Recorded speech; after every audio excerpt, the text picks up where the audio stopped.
What's up, guys? Fish Keeper is here, and I've been thinking about how can I make a video that's different than everybody else's. Now, I want to talk about plants and shrimp, but not like everybody else. But like everybody else is like, oh, this profile of this shrimp, and then they give you a Google and copy paste of what the shrimp wants or whatever, or like the copy paste of what whatever plant wants, and that's fine. You can go get that. But what I want to do is I want to talk about how I've tested the plants, for example. That's mostly what I'm going to be doing. I'm not going to be testing shrimp.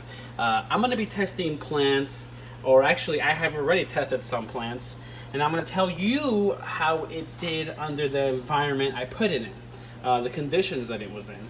So that's going to be this segment, guys. And to start off, I'm going to start off with Hygrophila Pinnatifida. So the way I want to do this, we know we're going to talk about Hygrophila Pinnatifida. I have 4 different tanks in which Pinnatifida exists and is growing. Some of the tanks it's growing very well, and in others it's still growing. Honestly, Pinnatifida is pretty hardy. Like I said, you can go Google parameters, pH, temperature, all that, and even then, it's still pretty hardy plant. You're probably okay. It's not that picky of a plant, but I want to show you what it looks like under the conditions that I put it in. So that way you know, is Hygrophila good for me, right? My tank is this, XYZ. Would it survive? Would it thrive? Would it kind of just linger? And so to start with, I'm going to start off with this tank.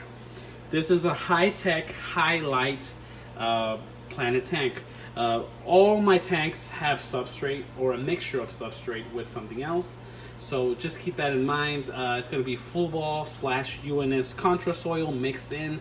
So that's a base. And really the big difference is going to be whether it's high-tech and whether it's high-light or low-light. This tank really is a super highlight, basically. It's a Phoenix Planet clip-on LED and a Pawfly, aka high top adjustable light. It gets a pretty good PAR reading on there. I don't have the actual PAR readings, but there's a few people who have talked about it on different YouTube channels, and they had PAR meters, and it's pretty good light. It's like medium to high. With both of these lights combined, it's pretty high light. It's also CO2 injected, so this is a high-tech tank.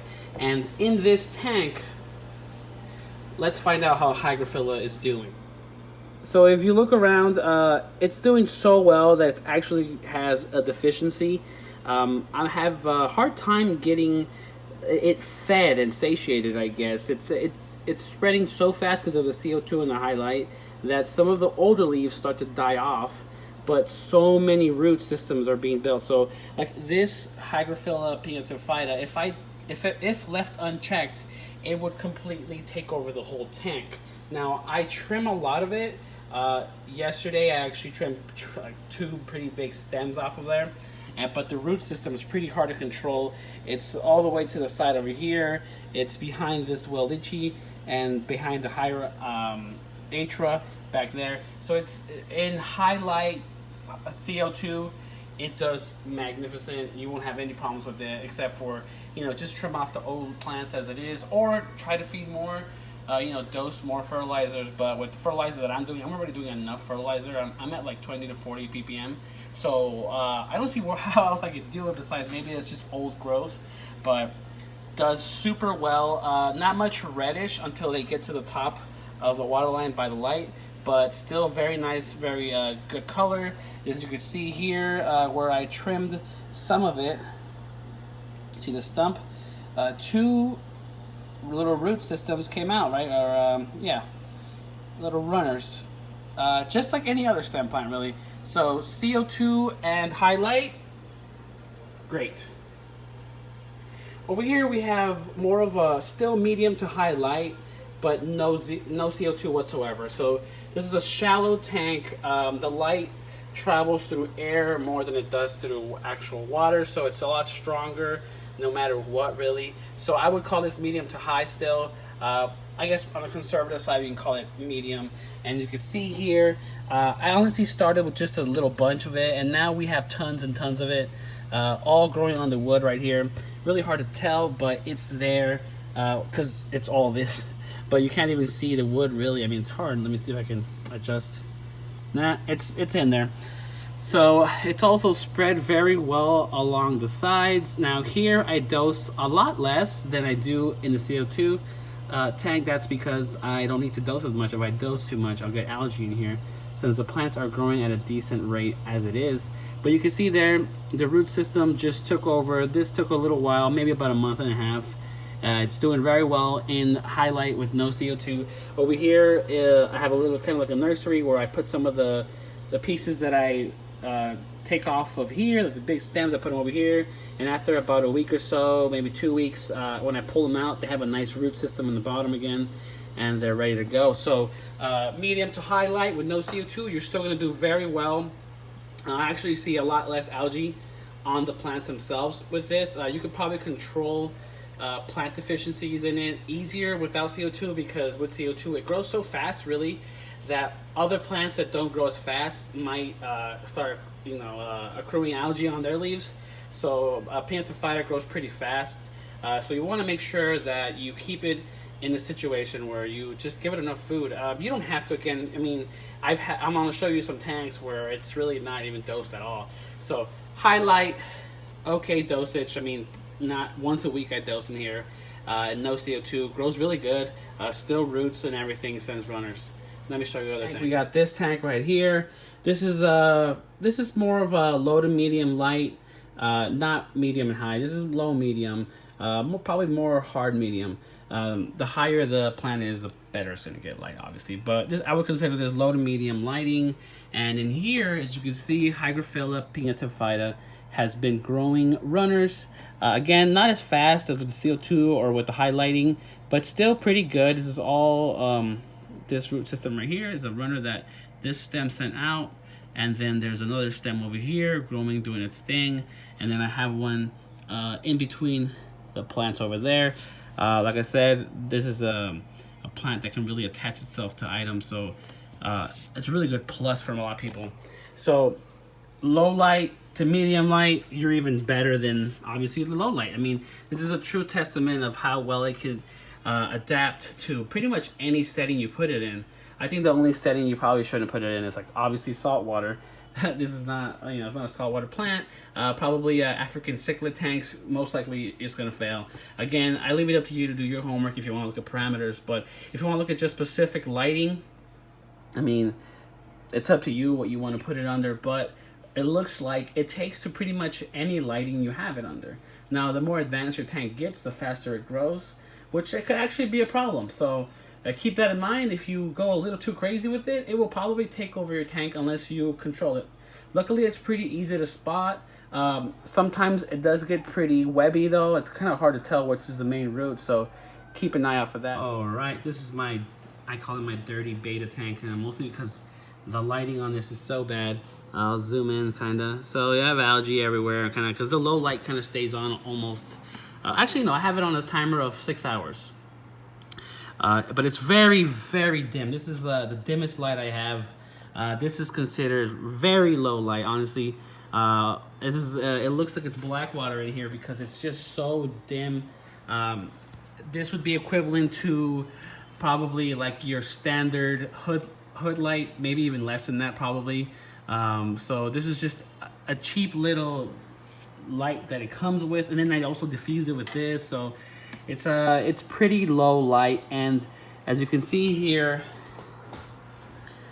that's Pinnatifida right there, with root systems again, just rooting everywhere. Although it did take a lot longer, you can see there's plant deficiencies here and there. That's the main stem that I put in, and then that's a little runner that it sent out. I also have a few over here, and it's also a good example of when you plant it in sand. Now the base layer is still flowable unconscious soil, but I guess I didn't put enough on this corner. But as you can see, I dug it in there and it didn't care. It floated up and then it made its own roots.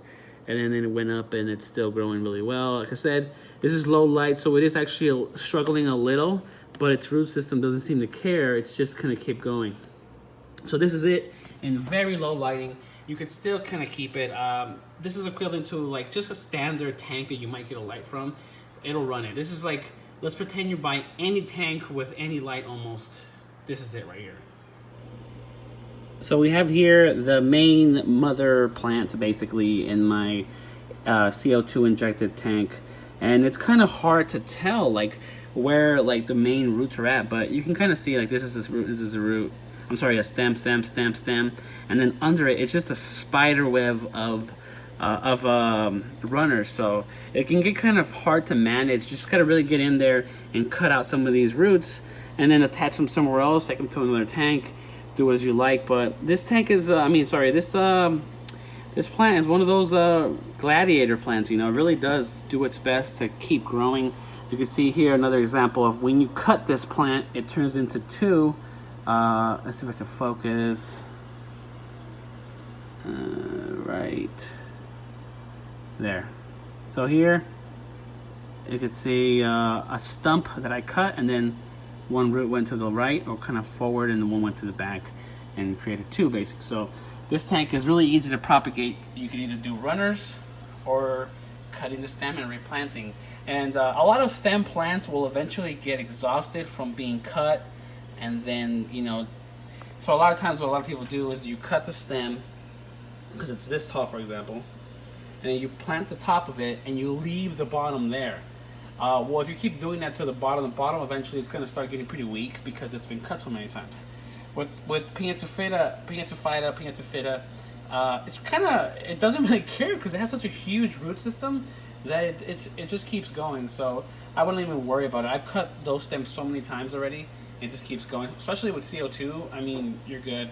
Without CO2 over here, I do see the recovery period of regrowing runners could take a little longer, but it's still a good rate where you can kind of propagate pretty quickly. It only slows down when you get into low light, but again, it still will grow in low light as long as you feed it enough and as long as it's getting some light. The only thing I haven't showed you guys is it growing in shade with very limited light, but I wouldn't suggest any plants to do that, so I'm not going to show that. But it did grow in that super dim light lidded tank. So if you're looking to get some Pinnatifida, I got mine from eBay. A lot of local fish stores will carry it sometimes, but the local fish store where I'm at would actually kind of always slap my hand. Like, I'd be like, hey, is that Pinnatifida? Can I get some? And they'd be like, no, we can't sell that one. Like, they're kind of like, I guess they were trying to propagate it and stuff, make more, but they couldn't keep it they couldn't keep enough, because when they finally put it for sale, everybody would just buy it off and then it'd be gone. So there's that, guys. Hope that helps. Hygrophila Pinnatifida. Find it, try to get it to grow. I'm sure you'll love it. I mean, who doesn't like this Jurassic Parky looking plant? I mean, it's such a good looking plant. I've also seen people turn these into like very vibrant red. I think from what I heard was you have to starve them from nitrates to get to that point, but still have high light. I don't know if that's true. I haven't tried it. Every time that I allow my Pinnatifida to get too high, the leaves off of it just get super wide, and they'll cover this whole tank. And this tank is about, I think, 12 inches wide, 10 to 12 inches wide. So it'll just sprout and reach the side. So I don't see any reason to keep it that high. I just kind of always trim it, and that's why it's created such a huge system in the middle.